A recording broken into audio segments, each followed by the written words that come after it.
Kabar gembira, PKH BPNT tahap 1 meledak cair. Rp600.000 di kartu KKS ini infonya. Halo Sobat Info Bansos terkini, apa kabar semuanya?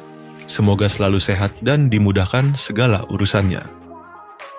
Kembali lagi di channel ini, tempatnya kita berbagi informasi terbaru dan terpercaya seputar bantuan sosial dari pemerintah. Nah, di video kali ini saya akan menyampaikan kabar gembira. Karena tepat hari ini, bulan Maret 2026, ada banyak sekali bantuan sosial yang cair untuk masyarakat penerima manfaat. Jadi, silakan disimak baik-baik, jangan sampai ketinggalan informasinya. Pertama, program Keluarga Harapan PKH. PKH kembali dicairkan untuk berbagai kategori. Mulai dari ibu hamil, balita usia 0 sampai 6 tahun, lansia di atas 60 tahun, penyandang disabilitas berat, hingga anak-anak sekolah dari tingkat SD, SMP, sampai SMA. Nominal bantuannya tentu berbeda-beda sesuai dengan komponen masing-masing keluarga. Pastikan dicek melalui buku tabungan atau ATM di Bank Himbara, yaitu BRI, BNI, Mandiri, maupun BTN. Kedua, bantuan pangan non-tunai, BPNT, atau kartu sembako. Untuk penerima BPNT, saldo sudah mulai masuk dan bisa dibelanjakan melalui e-warung atau agen yang sudah ditunjuk. Bantuan ini biasanya berupa saldo senilai Rp200.000 setiap bulan untuk memenuhi kebutuhan pangan pokok seperti beras, telur, dan bahan pokok lainnya. Ketiga, bantuan langsung, tunai dana desa. Beberapa desa sudah menyalurkan BLTDD tahap bulan Maret. Jadi bagi keluarga penerima manfaat di tingkat desa, segera konfirmasi ke kantor desa atau cek informasi dari perangkat desa setempat. BLT ini diberikan untuk membantu meringankan kebutuhan hidup sehari-hari, terutama bagi keluarga yang masuk kategori miskin dan rentan. Keempat, bansos pangan beras 10 kg. Selain bantuan tunai, ada juga bansos beras 10 kg dan minyak 2 liter yang disalurkan melalui Bulog. Beberapa wilayah sudah menerima distribusi langsung, baik diambil melalui kantor desa, kantor kelurahan, atau diantar ke rumah masing-masing penerima. Nah, sobat semua, itu tadi beberapa bantuan sosial yang cair di bulan Maret 2026 ini.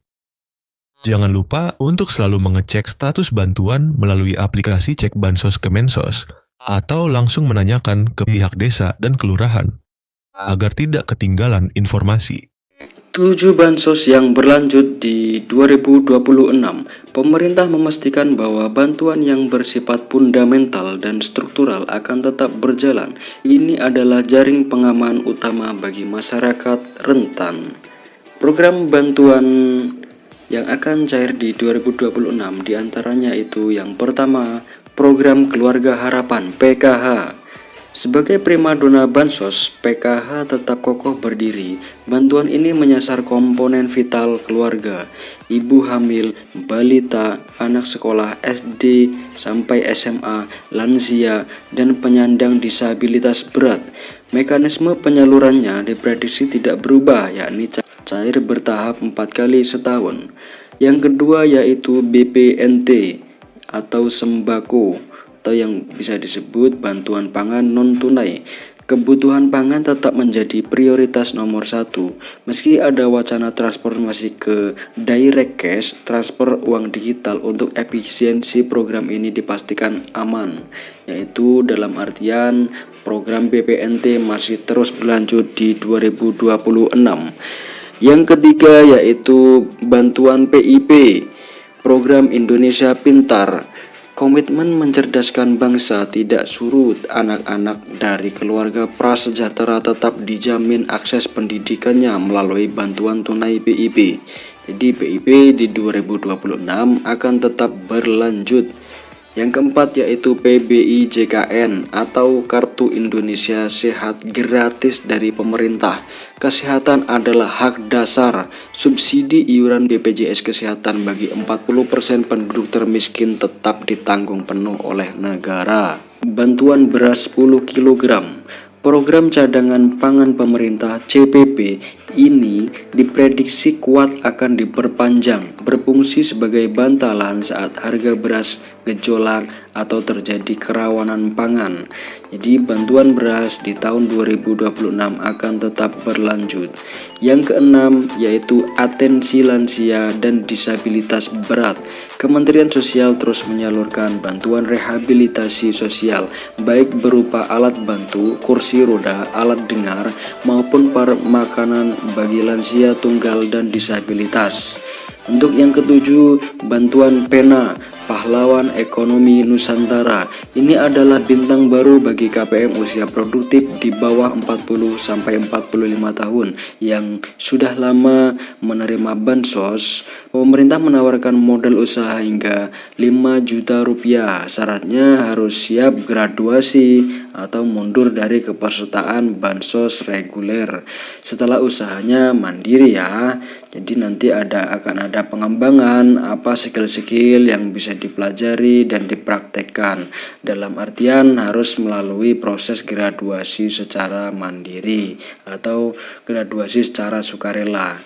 Tidak semua kabar itu manis ya. Ini dia yaitu kabar di tahun 2026 menjadi akhir perjalanan bagi bansos yang sifatnya ad hoc atau sementara.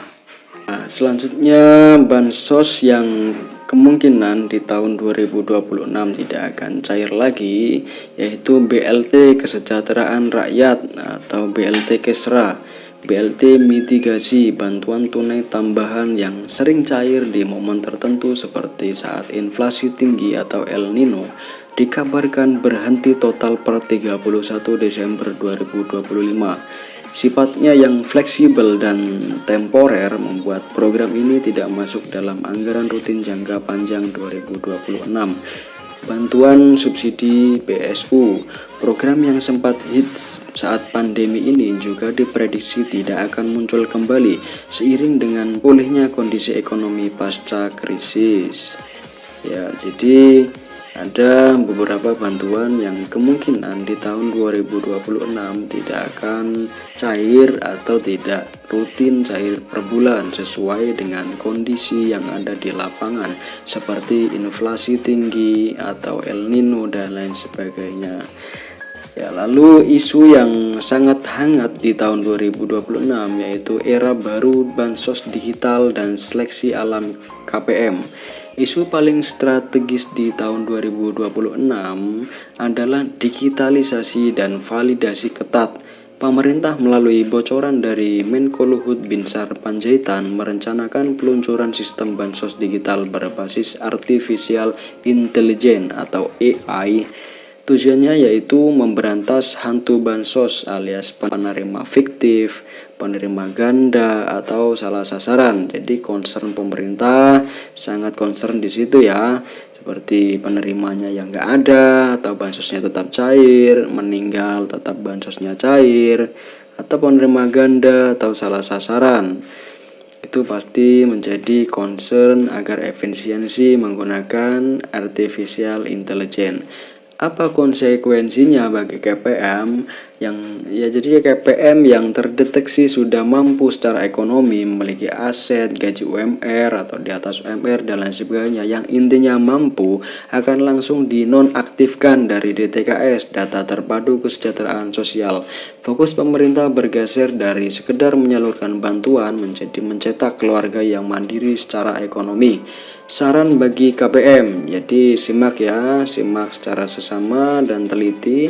Saran bagi KPM, jangan terlena, pastikan data kependudukan Anda, KK, KTP Anda valid ya dan terbaru. Jadi ketika ada perubahan apapun itu disampaikan ke Dispenduk, datanya itu harus yang valid dan terbaru. Bagi yang masih muda dan produktif, manfaatkan program Pena untuk memulai usaha. Jadi bantuan itu bukan gaji ya sahabat. Sobat Bansos semuanya, jadi jangan terlalu mengandalkan bantuan sosial dari pemerintah.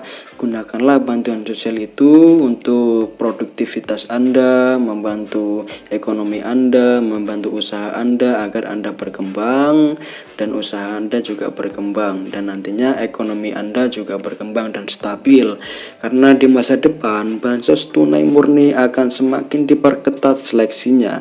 Jadi tidak semua orang serta-merta gampang untuk menerima bansos ini. Ya, mungkin itu saja pembahasan dari saya. Jika pembahasan saya kurang jelas atau sobat semua ada pertanyaan yang seputar bansos, saya selalu terbuka. Ya, mungkin itu saja dari saya. Kurang lebihnya mohon maaf apabila ada kata-kata yang kurang berkenan. Dari saya, wassalamualaikum warahmatullahi wabarakatuh. Salam sejahtera, salam tepat sasaran.